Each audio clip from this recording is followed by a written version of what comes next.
O primeiro-ministro da RDTL, Carola Xanana Guzmão, presidiu hoje em Dili a abertura da 31ª reunião ordinária do Conselho de Ministros da CPLP, realizada sob a presidência pró-tempore de Timor-Leste. A reunião subordinada ao tema A Consolidação do Estado de Direito Democrático e os Desafios da CPLP reúne os representantes dos Estados-membros para reforçar a cooperação e a concentração político-diplomática. É com muita alegria que o povo timorense recebe os membros do governo dos Estados-membros da CPLP em Dili para a 31ª reunião ordinária do Conselho de Ministros da CPLP. Quero, também em nome do governo de Timor-Leste, dar-vos as mais calorosas boas-vindas e expressar uma saudação muito especial àqueles que visitam o nosso país pela primeira vez.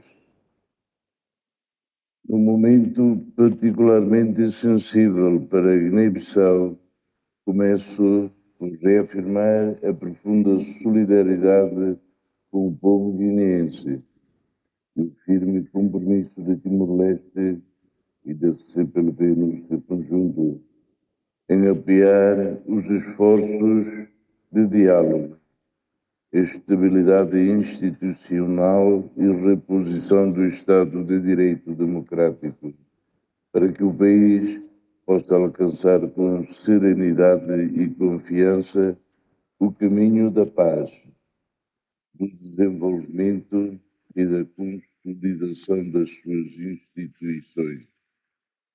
Foi justamente para preservar os valores da paz, da democracia, do Estado de Direito, dos direitos humanos e do desenvolvimento sustentável que, em 17 de julho de 1996, em Lisboa, foi assinada a Declaração Constitutiva da Comunidade dos Países da Língua Portuguesa.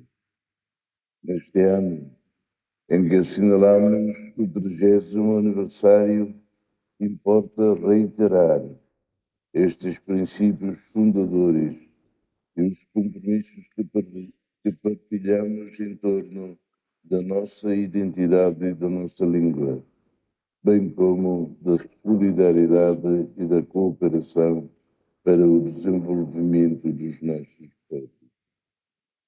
Devemos celebrar o que nos une e as conquistas que soubemos alcançar, mas devemos, igualmente, ter a coragem de refletir sobre as fragilidades que ainda persistem.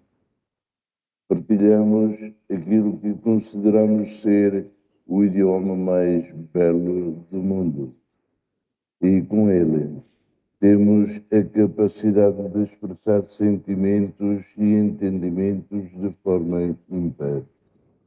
No entanto, as palavras não podem substituir a ação, nem as intenções podem tomar o lugar das realizações concretas. Decorridas 3 décadas da fundação da nossa comunidade, proponho que sejamos mais ousados e que assumamos com maior firmeza o compromisso de ir mais longe na concretização dos objetivos que definimos em conjunto. Temos de encontrar soluções para ultrapassar os desafios que se colocam aos nossos países, agindo como a verdadeira família que ambicionamos ser. Refiro-me não apenas às assimetrias socioeconómicas nos e entre os nossos Estados-membros, mas também ao caminho que ainda temos de percorrer para uma maior integração económica e comercial, maior otimização dos recursos financeiros e humanos disponíveis e maior credibilidade e estabilidade das instituições. A nossa arquitetura organizacional, subordinada ao consenso político, implica que o diálogo, a colaboração, o empenho de todos sejam reforçados. Isto para garantir uma implementação efetiva e eficaz das decisões tomadas no nosso foro multilateral. Entre os principais temas estão a situação na Guiné-Bissau, a próxima presidência da CPLP e o acordo administrativo da Convenção Multilateral da Segurança Social da CPLP. O encontro reafirma o compromisso de Timor-Leste com o fortalecimento da CPLP, do multilateralismo e a cooperação entre os países de língua portuguesa. Uma salva de palmas a todos nós.